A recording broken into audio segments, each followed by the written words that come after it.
this video why Nikon is lying to you, but if I were to be truthful, it's Nikon and Canon and everybody else why they're lying to you. Isn't this neat? A nice guy in Canada, an awesome dude, sent me this shirt. You know, I first started calling myself the angry photographer, shooting weddings and dealing with bridezillas ages ago, because they're all crazy. I'm not really angry. I actually like to be helpful.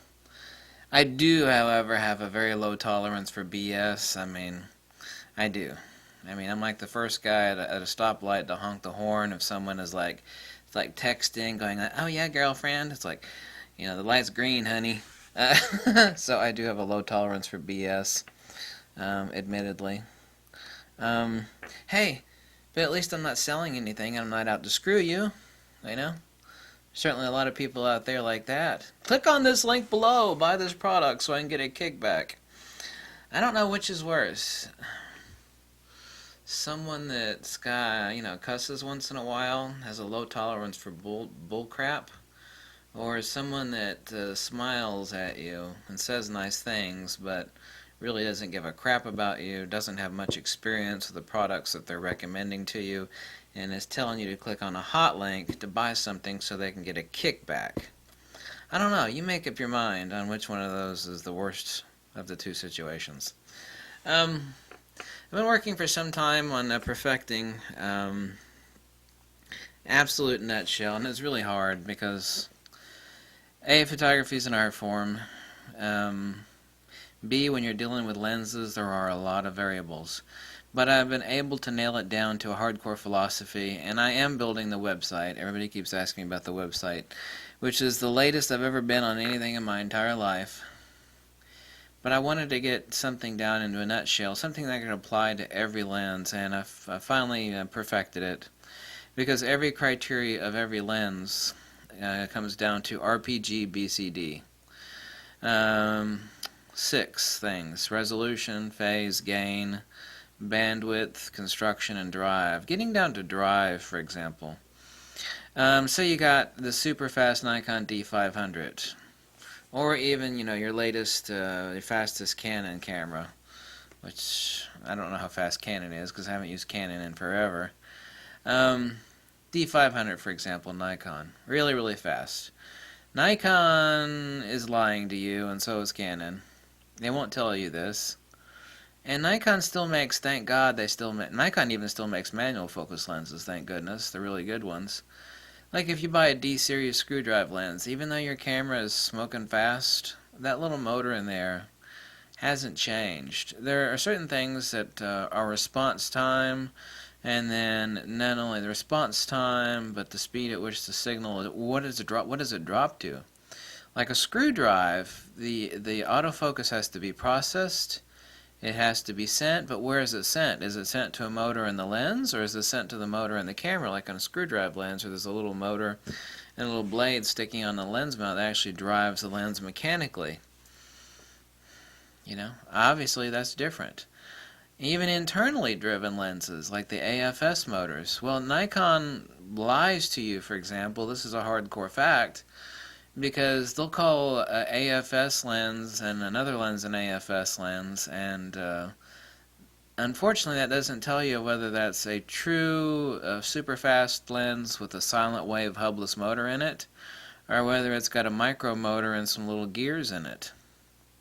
Because that silent wave motor is quicker, it's quieter, it's more accurate, it's more reliable. The other one is prone to breakage, it's slower, it's not as quick, it's not as responsive. But Nikon still calls both of those lenses AFSs. And unless you know what the hell is inside those lenses, and most people don't, they're like, "This camera is not as fast as you said it." It's like, what lens you got on it? Well, I've got this lens. Well, that's got a micro motor in it. Yeah, that's not a silent wave. That's not a that's not a silent wave motor in that lens.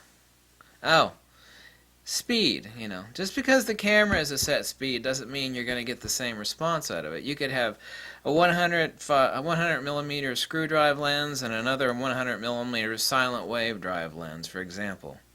response time and the speed and accuracy of the autofocus will be different between the two. So drive is incredibly important to a lens. It's manual focus and the drive is in your hands, of course. Construction of lens, I think that's pretty obvious. Bandwidth, like, oh my god, bandwidth, I don't want to talk about this in another video. Because I have to talk about what I call lens milk. And it is poor color saturation. Where's an example of it? It's actually a milk that you'll actually see. There's a good example of it. The whole thing looks like lens flare, except lens flare only applies to part of the picture. Lens milk. Anyway, bandwidth. The way a lens handles light. And people don't realize, most people don't know what the hell light is. Lucky for you, not only am I an expert on lenses, I'm also an expert on field theory. Because light is not light. You know, what does that mean? Light is light. No, it isn't. The same reason a prism sends blue light this way and red light that way. They both have different capacitances. It's the same thing as if you were to take a fast runner jogging through tar or a slow runner jogging through tar. The amount or percentage of change between the fast jogger jogging through tar, you know, tar is sticky. Hope you know what tar is. Fast runner will be affected more than the slow runner jogging through tar. The rate of change is radically different on the fast jogger. Blue light and green light are fast joggers. That's why this kitty cat's white fur looks magenta, because the fast light, the green light, has been ass-kicked as it was passing through that 105mm f1.4 with 14 elements in it. Yes, sirree.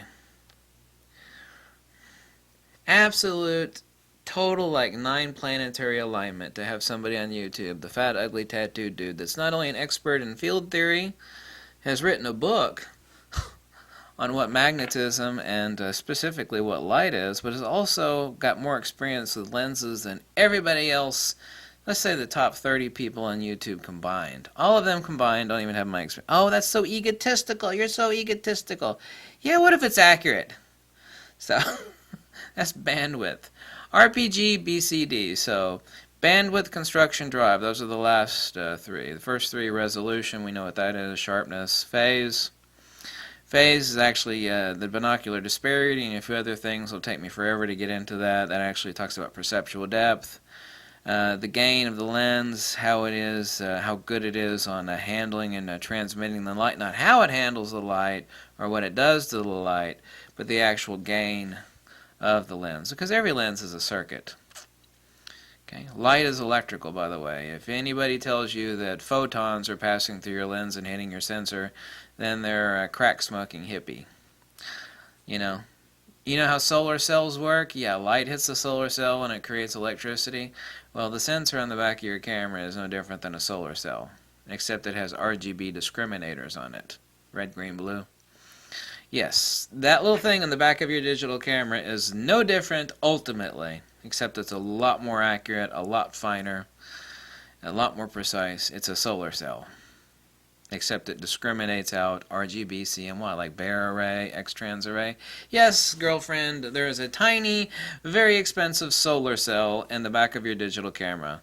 And that is how that works. So, and the lens is a circuit. How it handles that circuit before it hits your sensor is what defines a bad lens from a good lens to a great lens to a lens that is like, oh my god, like the Voigtlander.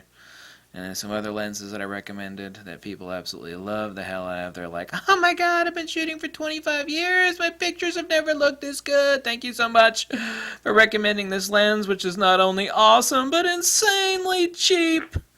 And I'm like, you're welcome. And by the way, Nikon does not make any money off of lenses they don't manufacture anymore. Those lenses you can only find on eBay. Nikon ain't too interested in talking about how great old lenses are that they can't sell anymore because they don't make them anymore. So now they only recommend stuff that's new and improved, except new and improved stuff is often crappier and inferior, and it has a lot higher price tag. So everybody's lying to you. You've been lied to. And lied to again, and lied and lied and lied to. So, But anyway, that will be the basis, the fundamental engine that will drive lens analysis here in the future on the website and in articles that I plan to write on a blog spot starting out very, very soon. RPG-BCD. RPG-BCD, resolution phase gain, bandwidth construction drive. Thanks for watching. Bye. And by the way, if anybody has any broken Fuji lenses, ones that you've already written off on your taxes, I'm not going to repair them. I would actually like to have them to disassemble to show people the superior construction on the inside. So if anybody has any broken ones, I would love to actually have some if you've already recouped your cost from your insurance company. If you got one, I'm not going to repair it and like sell it, okay? I just want to actually tear it all apart and make a video with it. So if anybody has one that's been destroyed, dropped in the ocean, pissed on by your dog, and it is just totally a write-off, I don't care if it's coated in cat crap. You can send it to me coated in cat crap. I will wash it off and soak it in the sink. I don't care if it's wet and destroyed. None of that is important when it comes to me taking it apart. But if anybody has any destroyed Fuji lenses, modern Fuji lenses, okay, I would love to have them if you're willing to part with them, and you've replaced them through your insurance claim or whatnot. Thanks for watching. Bye.